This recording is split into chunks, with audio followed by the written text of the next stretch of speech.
नमस्कार दोस्तों, मौसम चलवास में आपका स्वागत है। बात करेंगे राजस्थान के मौसम के बारे में, जिसमें आपको बताएंगे कि अगले 24 घंटों के दौरान किस प्रकार रहेगा मौसम। तो फिलहाल अभी देखिए तो वर्तमान में जो है मौसमी गतिविधियां इस प्रकार है। राजस्थान के उत्तर पश्चिम में एक चक्रवाती परिसंचरण तंत्र बन चुका है, यानी जैसलमेर और बीकानेर के आसपास। तो वहीं इसके प्रभाव से जो है कुछ दक्षिण पश्चिमी हवाओं का रुख और आर्द्रता में जो है कुछ बढ़ोतरी देखने को मिली है रात के समय से लेकर। यानी ऊंचाई वाले बादल यहाँ पर देखे जा रहे हैं, जो कि जेट के प्रभाव में चल रहे हैं, और जेट काफ़ी ज़्यादा जो है एक बार फिर से दक्षिण हो गई हैं, जिसका प्रभाव दक्षिणी और पूर्वी जो तटीय राज्य हैं, दक्षिणी पूर्वी राज्य, वहाँ पर भी देखने को मिलेगा। और आज संपूर्ण राजस्थान बादलों की आवाजाही का दौर जो है शुरू हो चुका है देर रात्रि से ही। तो वहीं आज जो है जो उत्तर पश्चिमी राजस्थान है, वहाँ पर जो है बारिश की गतिविधियों की संभावनाएं बढ़ती हुई पश्चिमी और कुछ मध्य राजस्थान की ओर भी बढ़ेगी। यानी आज 29 मार्च को लगभग रात्रि के समय तक कई इलाकों में मेघ गर्जन वाले बादल बनने की संभावना पश्चिमी राजस्थान के क्षेत्रों में दिखाई दे रही है। वहीं एक डब्ल्यूडी जो है आज रात्रि के समय से अपना प्रभाव दिखाना शुरू कर देगा, जो कि एक सक्रिय डब्ल्यूडी है, और जेट का प्रभाव भी जो है वहीं दक्षिणी और दक्षिण पूर्वी राज्यों के आसपास से लेकर जो है जेट से प्रेरित नए मौसमी तंत्र बनना शुरू हो गए हैं। दक्षिण पूर्वी राजस्थान के आसपास से लेकर दक्षिण पश्चिमी मध्य प्रदेश पर सर्कुलेशन है, तो वहीं पूर्वी भारत के क्षेत्रों पर भी एक सर्कुलेशन बना हुआ है। दक्षिणी राज्यों के आसपास भी एक सर्कुलेशन है। इन सब से मिलकर जो है एक कमजोर ट्रफनुमा गतिविधियां जो है तीनों के बीच से होते हुए राजस्थान के दक्षिण पूर्व तक भी बन रही हैं। यानी मध्य भारत पर बारिश की गतिविधियों में तेजी आएगी। और अब का समय जो है एक बड़े मौसमी बदलाव का है। जैसे मार्च के अंतिम दिन आते हैं और जो अप्रैल के शुरुआती दिन होते हैं, इसमें जो है पूरा मौसमी तंत्र बदलने लगता है, और सनातन धर्म के हिसाब से भी जो है नए वर्ष की शुरुआत भी हो जाती है। और इन दिनों में जो है काफ़ी कुछ बदलाव देखने को मिलता है। सूर्य उत्तरायण होने लगता है लगातार, जिससे जो है तापमान धरातलीय क्षेत्रों पर बढ़ते हुए नए मौसमी तंत्र भी विकसित होने लगते हैं। प्री मानसून की बारिश की गतिविधियों में तेजी आने लगती है। साथ ही जैसे जैसे सूर्य उत्तरायण होता है, उसके आसपास ही ITC-Z का दायरा भी बना रहता है, और वो भी जो है भारत के दक्षिणी राज्यों से होते हुए उत्तर की ओर लगातार बढ़ता रहता है। यानी ये केवल भारत के लिए ही नहीं है, ये पूरी पृथ्वी पर जो है जहाँ पर भी सूर्य सीधा चमकता है, वहाँ पर जो है ITC-Z का दायरा बना रहता है। यानी जहाँ पर दो पवनों का लगातार मिलना होता रहता है, और उसके आसपास कम दबाव के क्षेत्र विकसित होते रहते हैं, और बारिश की गतिविधियों की जो संभावनाएं होती हैं वो काफ़ी बढ़ जाती हैं, या बारिश की गतिविधियां लगातार वहाँ पर बनती और बिगड़ती रहती है।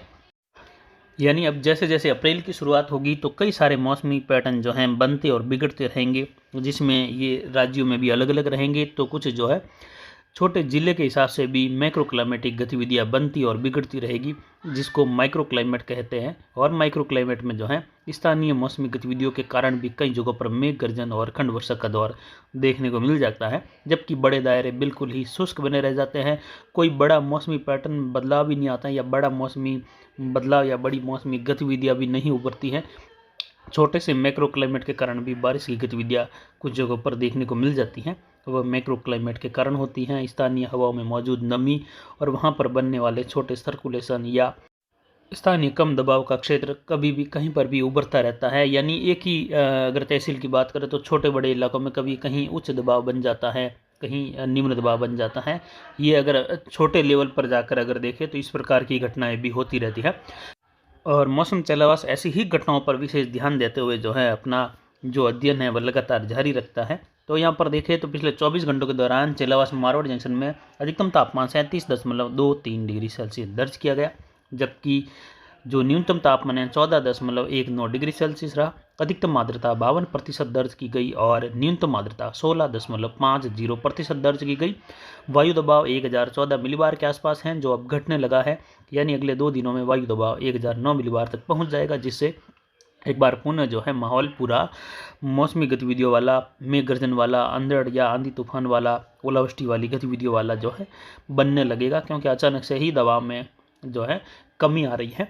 और यहाँ पर जो है आज देखें तो गंगानगर, हनुमानगढ़, बीकानेर, जैसलमेर, जोधपुर, बाड़मेर के कुछ एक क्षेत्रों में मेघ गर्जन के साथ खंड वर्षा अगले 24 घंटों के दौरान आज की गतिविधियों के जो प्रभाव के रूप में अगर देखें तो होने की संभावनाएं बन रही हैं। यानी 29 तारीख के समय में राजस्थान के पश्चिमी इलाकों में कहीं कहीं मेघ गर्जन के साथ खंड वर्षा और अंधड़ की गतिविधियां आज देखने को मिलने की संभावनाएं बन रही हैं। यानी अगर उत्तरी राजस्थान की भी बात करें, यानी बीकानेर और जयपुर संभाग की बात करें, तो बीकानेर और जयपुर संभाग के क्षेत्रों में अगले 24 घंटों के दौरान हल्की छितराई खंड वर्षा तो कुछ इलाकों में जो है जैसे गंगानगर, हनुमानगढ़ है, बीकानेर है, और साथ ही जैसलमेर के पश्चिमी और बाड़मेर के उत्तर पश्चिमी इलाके हैं, जोधपुर के जो बीकानेर और जैसलमेर से सटे हुए इलाके हैं, वहाँ पर यानी फलोदी बेल्ट में भी बारिश की खंड वर्षा के रूप में और अंधड़ के साथ गतिविधियाँ होने की संभावना है अगले 24 घंटों में, यानी 29 तारीख के समय से लेकर 30 तारीख के मध्य, यानी आज शाम तक भी कुछ इलाकों में जो है ऐसी संभावनाएं उभरती हुई दिखाई दे रही हैं। उत्तरी राजस्थान से लेकर यानी 29 तारीख से ही राजस्थान में ये गतिविधियाँ शुरू हो जाएगी।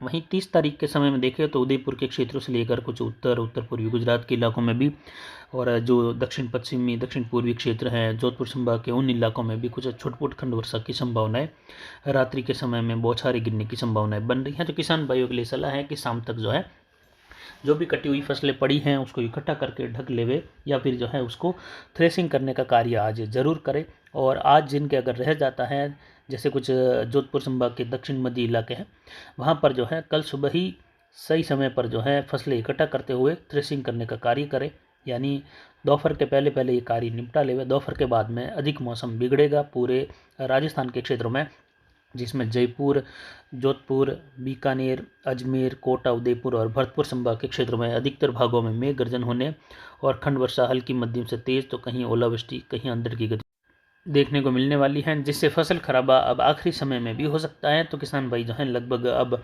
फसल कटाई के कार्य कर चुके हैं पूरे, और फसलों का निपटारा भी हो चुका है, लेकिन फिर भी 15 से 20% तक फसल या कुछ 25% तक भी उत्तरी राजस्थान में बाकी हैं। तो ये आखिरी दौर है फसलों का कटाई का या थ्रेसिंग का, तो ये इसमें और नुकसान हो सकता है। किसान भाई सतर्क रहे और समय पर निपटारा करें, क्योंकि बारिश का मुख्य दौर जो है उत्तरी राजस्थान में भी रहेगा, तो वहाँ पर विशेषकर फसल कटाई का कार्य जो है काफ़ी बाकी होगा, तो वहाँ पर भी नुकसान होने की संभावना रहेगी।